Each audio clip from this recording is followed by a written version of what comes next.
Bugün sizə təhsil qanunu haqqında məlumat verəcəyəm. Bilirsiniz ki, MİQ imtahanlarında, sertifikasiya imtahanlarında bu hissəyə önəm verilir və əsas suallar kimi bu hissələrdən də suallar düşür. İlk öncə mən sizə deyim ki, bizim gördüyümüz siyahıda ümumiyyətlə təhsil sahəsində təsdiqlənmiş normativ sənədlər haqqında bir siyahıdır.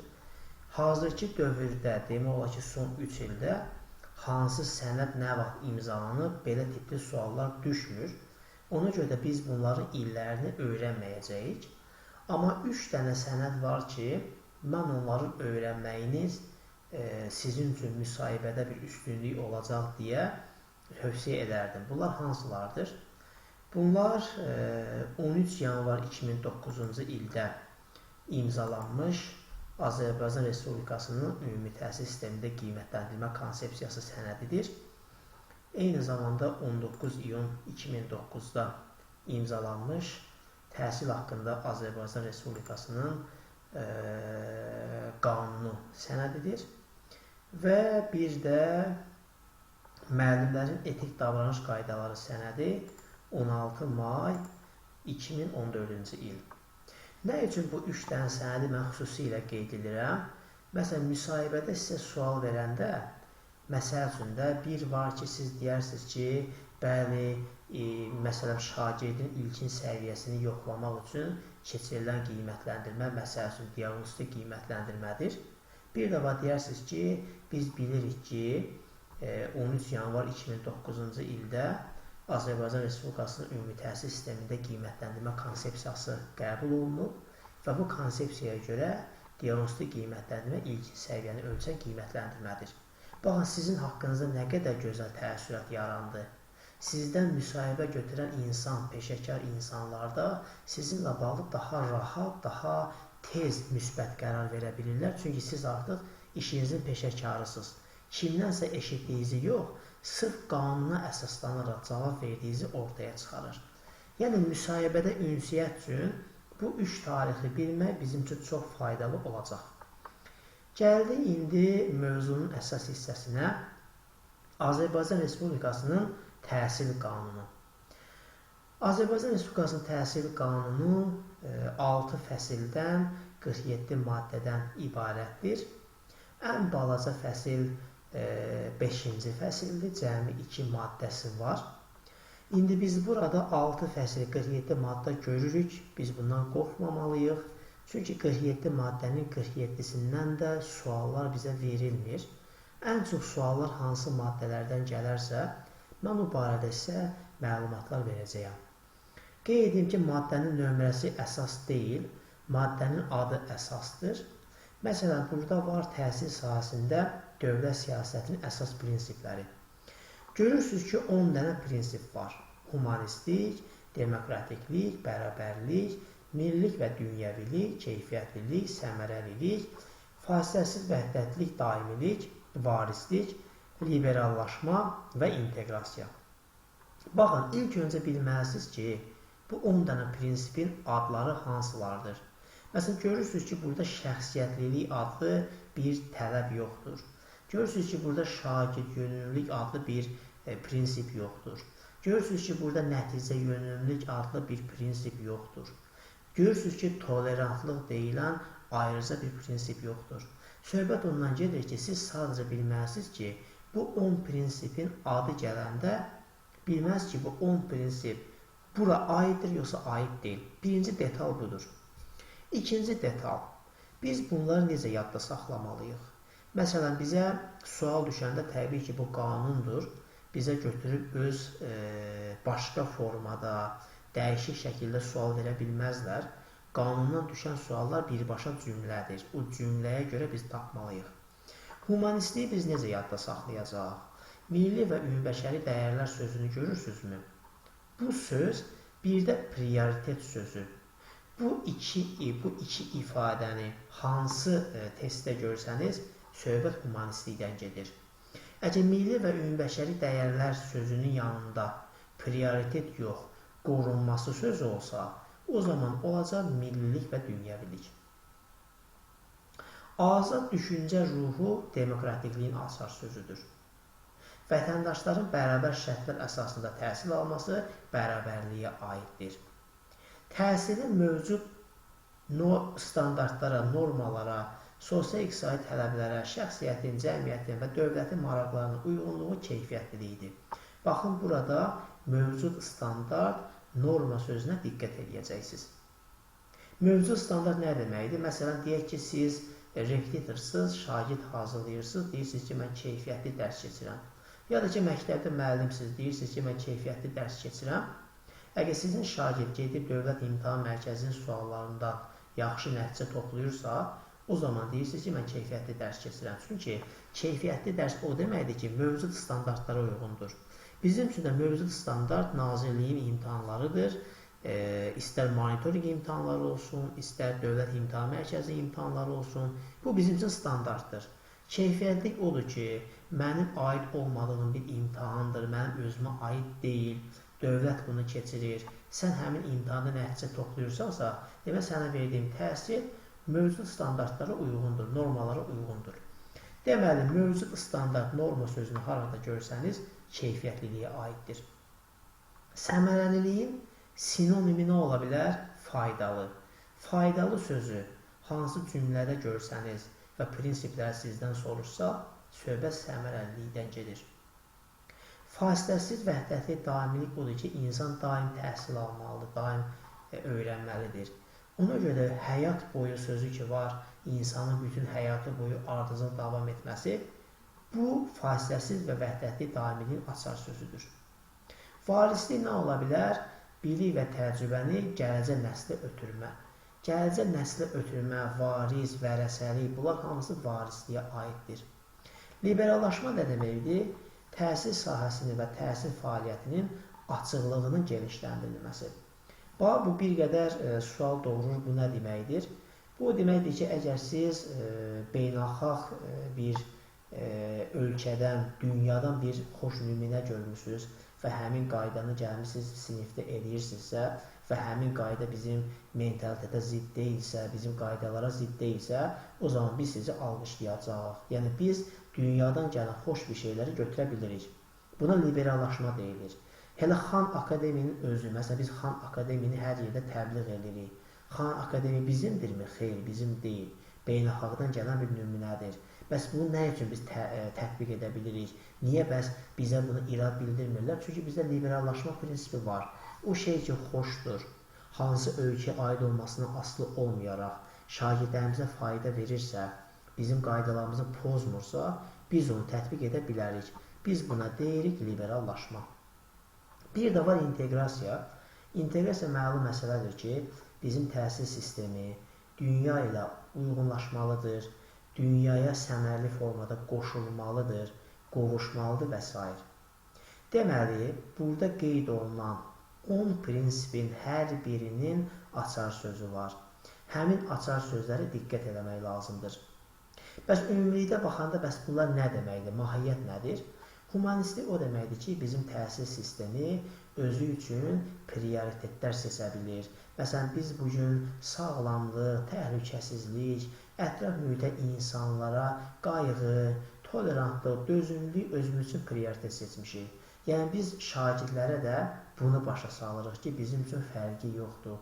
İrqindən, dinindən asılı olmayaraq, hər kəs bizim üçün bərabərdir.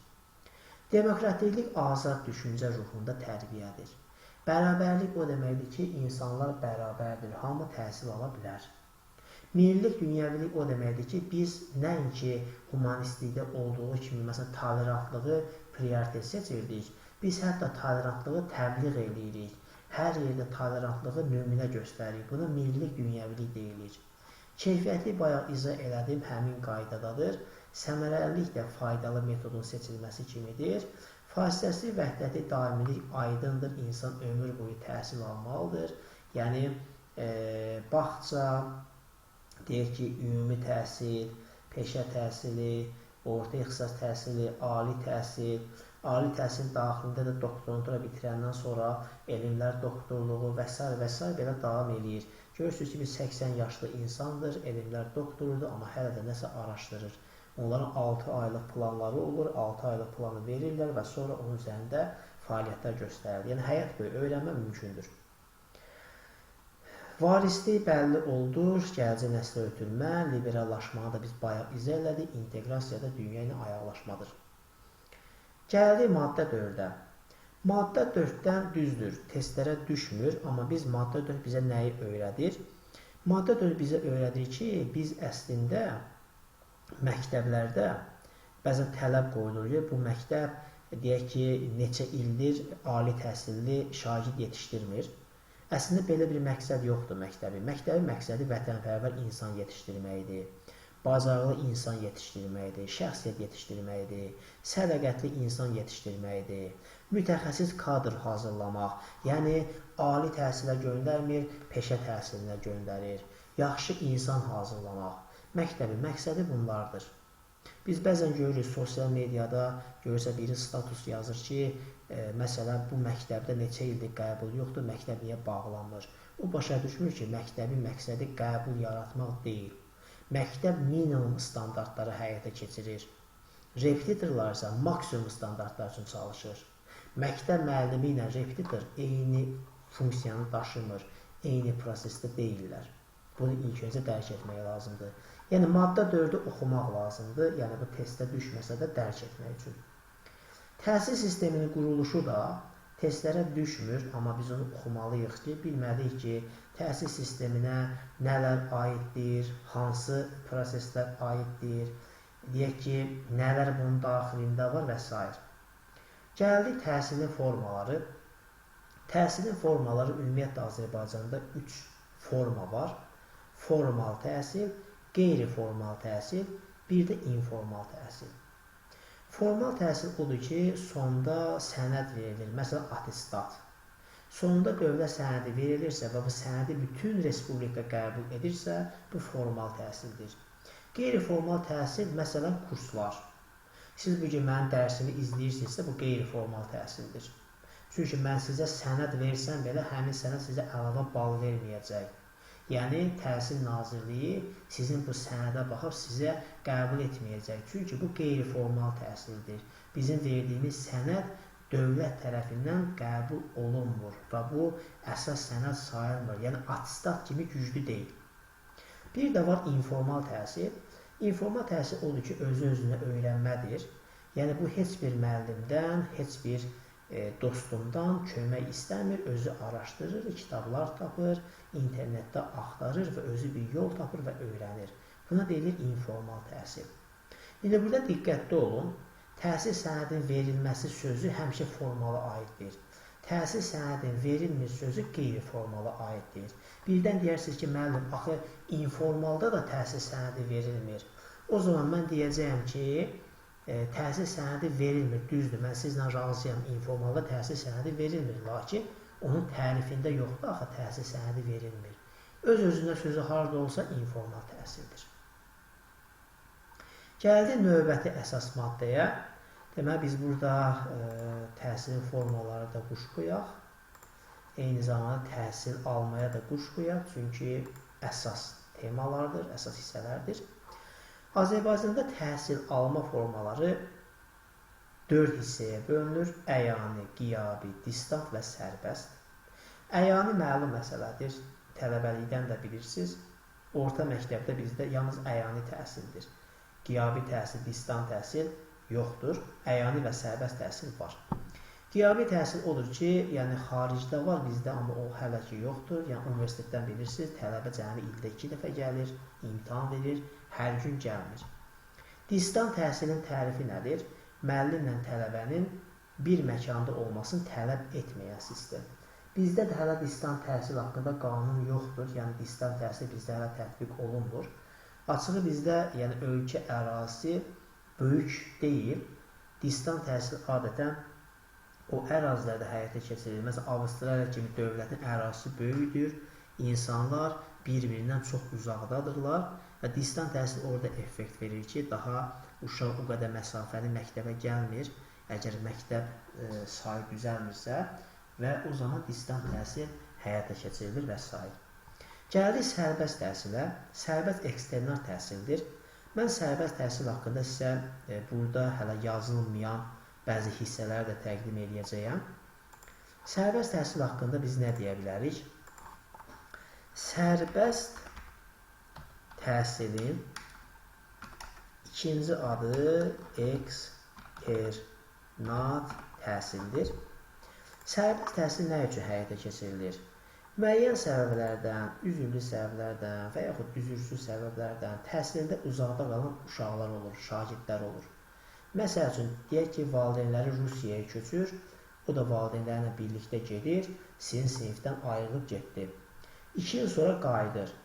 İndiki dövrdə, yəni əvvəlki dövr belə idi də, qapını döyürdülər ki, müəllim biz qayıtmışıq. Deyək ki, məktəb rəhbərləri qərar verirdilər, onu sistemə daxil edirdilər, yəni məktəb rəhbərliyin səlahiyyətində idi. Amma bugün məktəblər utist cədvəli ilə tənzimlənir. Məktəbə utisti olmayan şagird ola bilməz. Utisə də şagirdlərin qəbul olunma mexanizmi var. Onun müəyyən dövr var, ona nəzarət var. Əgər şagirdin adı utistdə yoxdursa, sinifdə varsa, jurnalda varsa, bu cinayət hesab olunur. Deməli, şagirdin məktəbə bərpası elə-belə baş vermir. Ərizə yazır, sərbəst imtahanları gözləyir, sərbəst imtahanda iştirak edir, nəticə toplayır. O nəticəyə uyğun olaraq təyin olunur, hansısa bir sinifə qəbul olunur. Bu sistemli şəkildədir. Sərbəst təhsil özü 2 yerə bölünür. Mən bunu işarəliyim. Sərbəst təhsilin var stasionar növü, stasionar. Stasionar sözün mənası nədir? Tərpənməz. Kobud formada desək, deyək ki, bir şagird zədələnir, o xəstəxanaya yerləşdirilir, onun beyni işləyir, lakin bədəni işləmir. Valideyn fikirləşir ki, mənim övladım sağalma prosesindədir, niyə təhsildən geri qalsın? Ərizə yazır dövlətə, dövlət xəstəxananın yaxınlığındakı məktəbdən müəllim təyin edə bilir. Müəyyən cədvəllərlə müəllim ona xəstəxanada da baş çəkə bilər, hətta evində yataq xəstəsi isə evində də baş çəkə bilər. Ona sadəcə yaddan çıxarmamaq üçün dəstəkləyici dərslər həyata keçirir. Buna deyilir stasionar, yəni tərpənməz. Bəzən buna xəstəxanada təhsil də deyilir, amma hökmən deyil xəstəxanada olsun.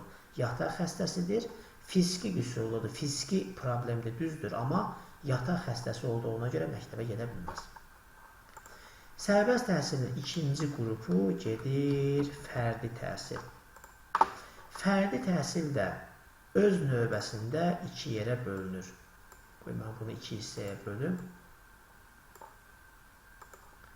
Fərdi təhsil bölünür istedadlı şagirdlərə sinif ötürmə üçün keçilən dərslər. Bir də var evdə xüsusi, deyək ki, məhdudiyyətli şagirdlərə dərslər. Diqqətli olaq. İstedadlı şagirdlərə sinif ötürmək üçün keçilən dərslər var. Bu da fərdin qrupuna aiddir. Bu nə deməkdir? Deyək ki, siz məktəbdə dərs keçirsiniz. Məsələn, 5-ci sinifdə şagirdlərin içərisində bir şagird var. Çox savadlıdır. Sinifdə şagirdlərdən fərqlənir. Və siz düşünürsünüz ki, mən bir problem yaradıram sinifdə. Uşaqlar problemin cavabını tapana qədər bu tapır. Dərs maraqsızlaşır. Bütün müəllimlər də sizlə razıdır. Komissiya təşkil olunur. Həmin komissiya qərar verir ki, bəli, biz bu 5-ci sinifdə oxuyan şagirdə əlavə dərslər həyata keçirək. Əlavə dərslərdə 6-cı sinifin bəzi materiallarında çatdıraq. Şagird eksternat, yəni sərbəst imtahana girsin. Həmin suallara da cavab verirsə, şagird 5-ci sinifdən 6-cı sinifə yox, birbaşa 7-ci sinifə keçsin. Yəni sinif ötürən prosesdə burada istedadlı şagird deyəndə o demək deyil, biz bunu olimpiyadaya hazırlaşdırırıq. Olimpiyadadan söhbət getmir. Söhbət ondan gedir ki, bu istedadlıdır, sinif yoldaşlarından fərqlənir. Niyə də sinif yoldaşlarına mane olsun? Ya da ki, nə üçün də sinif yoldaşları, belə deyim də, sinif yoldaşlarına görə yubansın. Bu beynəlxalq təcrübədir, sinif ötürmə məqsədi daşıyır.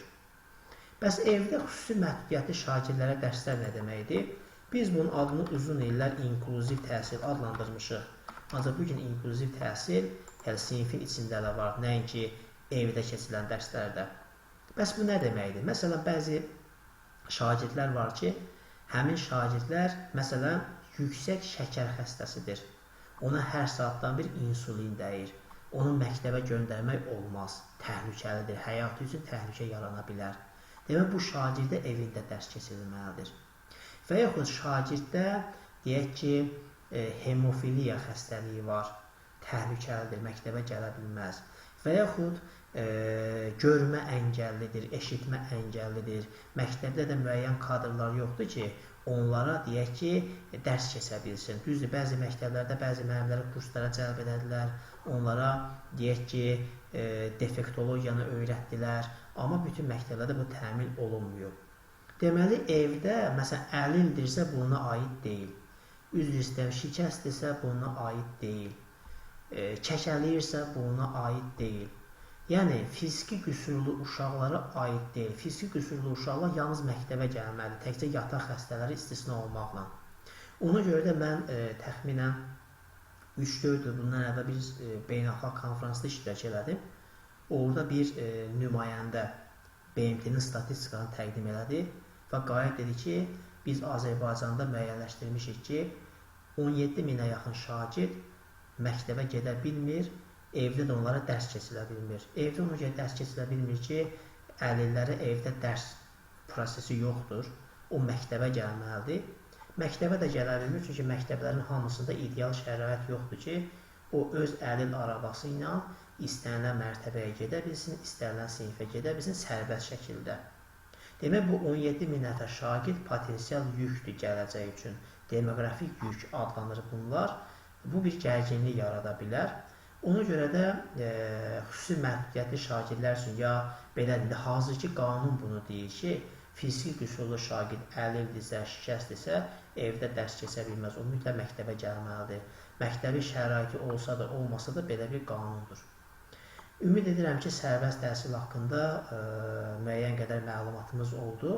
Testlər də düşəndə xüsusilə istedadlı şagird söhbəti tez-tez düşür. Deyək ki, xüsusi məhdudiyyətli şagirdlər evdə dərs keçirməsi xüsusilə düşür. Fiziki məhdudiyyətli şagirdlərdən təkcə bir dənə stasionar xəstələr evində dərs keçirə bilər. Çünki yataq xəstəsidir, onu daha xərə ilə sinifə gətirmək olmaz ki, o evində dərs keçirməlidir. Qalan bütün halda fiziki qüsurlu şagirdlər məktəbə gəlməlidir. Bu oldu sərbəst təhsil haqqında. Ümid edirəm ki, bu çəkdiyimiz bu hissə sizə köməkli göstərəcək. Qayıtdıq növbəti hissəyə. Təhsil müəssisəsi ilə bağlı belə də testlər düşmür. Bilirik ki, təhsil müəssisəsi dövlətin ola bilər, bələdiyyənin ola bilər, özəl ola bilər. Bir də var təhsilin pillələri və səviyyələri. Əslində təhsilin pillələri və səviyyələri demək olar ki, hamıya aydın mövzudur. Testlərə düzdür, çox hallarda düşmür son illər, amma yenə də bilmək vacibdir. Biz bilirik ki, bizim ölkəmizdə belə deyim də pillə və səviyyə anlayışı var. Təkcə bizdə yox, bütün dünyada var. Pillə daha geniş anlayışdır. Səviyyə isə onun içərisində mərhələni göstərir. Əgər iki mərhələ arasında belə deyim, mərhələli şəkildə imtahan olursa, yəni imtahan götürülür, o imtahandan sonra növbəti mərhələyə keçirsə, biz deyirik ki, bu pillərin daxilində səviyyələr var. Mən sizə bir cədvəl göstərəcəyəm. Səhifə 27-də də bizim cədvəlimiz. Baxın, bu cədvəl pillə və səviyyələr haqqındadır. Məktəbə qədər təhsil pilləsi bizim birinci pilləmizdir. 2 səviyyəsi var, 0-3 yaş, 3-5 yaş. Ümumi təhsil pilləsi, görürsünüz, burada orta sözü yoxdur. Orta sözü olsaydı səviyyə olardır. Ümumi təhsil pilləsində 4 dənə səviyyə var, 5-6 yaş, yəni hazırlıq deyilir, ibtidai təhsil, ümumi orta təhsil, bir də tam orta təhsil. Sonra gəlir peşə təhsili, peşə təhsildə 3 dənə səviyyə var. İlk peşə təhsil səviyyəsi, texniki peşə təhsil səviyyəsi, yüksək peşə təhsil səviyyəsi. Orta ixtisas təhsil pilləsi növbəti gəlir. Onun daxilində cəmi bir səviyyə var. Elə orta ixtisas təhsil özü adlanır, subbakalavr səviyyəsi hesab olunur. Ali təhsil pilləsi sonuncudur, 3 səviyyəsi var. Bakalavr təhsil səviyyəsi, magistr təhsil səviyyəsi, doktorantura təhsil səviyyəsi. Bundan sual necə düşə bilər? Birinci düşə bilər ki, aşağıdakı pillələrdən biri yanlış verilib. Yəni görürsünüz ki, 4 dənə pillə yazıb, birini yalandan səviyyə yazılıb. Bilməlisiniz ki, o səviyyədir. Və yaxud aşağıda verilənlər səviyyələrdən biri yanlış verilib. Yəni həmin qaydada 4 dənə səviyyə verib, 5-cini verib pillə. Sən bilməlisən ki, o pillədir, səviyyə deyil və fərqlidir. Bunu biraz da qəlizləşdirsələr, belə bir sual qoya bilirlər ki, aşağıdakı pillələri səviyyələrinin sayının artmasına görə düzün. Yəni biz bilirik ki, birinci burada gələcək orta ixtisas 1 səviyyə var. İkinci yerdə gələcək məktəbə qədər 2 səviyyəsi var. Sonra gələcək, deyək ki, peşə təhsili və ali təhsili ikisi də eynidir, 3. Axırda gələcək ümumi təhsil pilləsi. Deməli, uzun sözün qısası, bu tipli testləri eləmək istəyirsinizsə, siz bunu bilməlisiniz ki, hansı pillə, hansı səviyyələrdən ibarətdir. Bunu bilsəniz, məsələ öz həllini tapır. Bu oldu pillə və səviyyə haqqında məlumat. Gəldik bayaqki hissəmizə. Gəldik növbəti hissəyə, təhsil alanların hüquq və vəzifələri. Deməli, mən burada hansı hissə hüquqdursa, onun altından xətt çəkmişəm, hansı hissə vəzifədirsə, altını boş saxlamışıq. Hüquq nədir? Hüquq odur ki, siz onu eləsəz də, yəni sizə qadağan oluna bilməz, eləməsəz də məzmur oluna bilməzsiniz. Təhsil alınan hüquq vəzifələri necə öyrənmək lazımdır? Sadəcə tanımaq lazımdır. Məsələn, məktəb seçmək hüquqdur, məktəbin idarə edilməsində iştirak hüquqdur, yəni növbətçi kimi. Deyək ki, tədris dilini seçmək hüquqdur. Deyək ki, məsələn, cəmiyyət qarşısında məsuliyyətini dərk eləməkdən söhbət gəlirsə, artıq bu vəzifədir. Müəllimlərin şərəf və ləyaqətini hörmət etməkdən söhbət gedirsə, bu vəzifədir. Nizamnamə tələbləri həmişə vəzifədir. Deyək ki, məktəbin tələb etdiyi formada, dövlətin standartlarına uyğun bilik və bacar vərdişlərə yiyələnmək bu vəzifədir. Yəni, söhbət nədən gedir? Fikirləşirsiniz ki, şagird nəyi mütləq eləməlidir? Məsələn, əgər ki, məsəl üçün də bilik bacarları yiyələnmək, əgər onun hüququ olsa, biz ona deyə bilmərik, abala, gəl dərs oxu. Deyəcək, mən istəyirəm, oxuyaram, istəyirəm, oxumaram. Aydındırmı? Məsələn, şagird tələb edə bilər ki, məni sinifimdə qrip xəstəsi var, mənim sağlamlığımı qoru. Onun hüququ var, tələb edə bilər. Və yaxud məni fiziki zorakılığın bütün hallarından qoru, tələb etmə hüququ var. Və yaxud məsələ qaldıra bilər ki, məni daha yaxşı, daha işıqlı sinif otağı ilə təmin et. Onun hüququ var. Aydındırmı? Hüquqla vəzifəni bir-birinə qarışdıra bilmərik. Öz sağlamlığını qorumaq onun vəzifəsidir. Yəni, üzr istəyirəm, əgər bir şagirddə bir negativ hal görürüksə, məsələn, görürük ki, bir dalaşıb kimlənsə və yaxud risk eləyib, biz onu demişik, təhlükəli yerdə qalma, görürsən, orada qalır, başa düşmür, onu çağırır, başa salır ki, bu sənin vəzifəndir. Hüququ olsa deyəcək ki, özüm bilərəm, istəyirəm qalaram, istəyirəm qalmaram. Biz başa salırıq ki, sən öz sağlamlığını qorumaq sənin vəzifəndir. Və eyni zamanda belə seminarlarda, həyat tərzinə bağlı seminarlar ona görə məktəblər üçün keçirilir ki, onlar üçün vəzifədir, sağlamlığının qeydinə qalmalıdırlar. Gəldik müəllimlərə. Müəllimlərdə də eyni ilə hüquq vəzifə anlayışı təxminən eynidir. Müəllimlər metodu sərbəst seçə bilər. Kimsə gəlib deyilməz ki, bu sinifdə bu üsullardan istifadə elər. Çünki sinifi müəllim tanıyır, müəllim özü seçə bilər. Dərslik dərs vəsaiti yazmaq müəllimin hüququdur. Məktəbdə seçkilərdə iştirak eləmək, yəni direktor olmağa namizədini vermək onun hüququdur. Deyək ki, ixtisasını artırmaq onun hüququdur. Məktəbin idarə edilməsində iştirak eləmək onun hüququdur. Amma təhsil siyasətində iştirak onun vəzifəsidir. Biz bayaq qeyd elədik, ixtisası artırmaq onun hüququdur. Amma ixtisasın yanında pedaqoji səviyyə olsa, o olur onun vəzifəsi.